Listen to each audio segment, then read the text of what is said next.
Hey everybody, Dan Holstein here, helping your business take flight. This is episode 3 in our 10-part series on driving your business value. And what I'm going to be talking about today is how to identify the players on your team that are holding your business valuation back.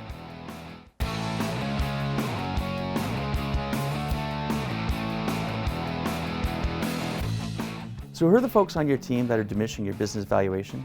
Well, it's not the A and B players on the team, the folks that are generally doing a good job and you're not really worried about. It's the folks that are on your radar for all the wrong reasons. It's your C and D players. It's the ones that, they might be good at what they do, but they have an attitude issue.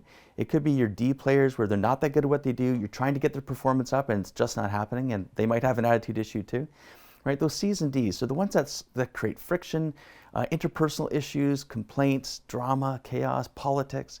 These folks that are generally just slowing the business down, they're not that pleasant to be around. Now, you might not have that many of them on your team, and that's a good thing, but if we have any of them, we have to recognize that they're going to also be impacting your A and B players, right? They're going to be dragging their performance down and could even cause your A and B players to want to look elsewhere.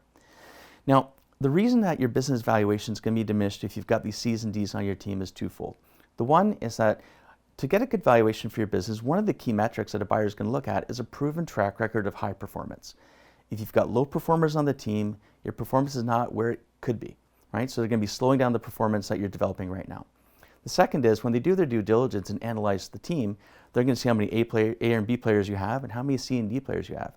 And if you have too many C and D players, they're just not going to value the business as highly because they're going to have to deal with those C and D problem children. So we want to make sure that we diminish the number of C's and D's we have on the team and continue to grow the quantity of A's and B's on the team. We have to recognize that those A's and B's, they're our lifeblood for the business. They don't cause any drama. They do a great job. It's the C's and D's that are keeping us distracted and having to deal with all the little firefights that they create.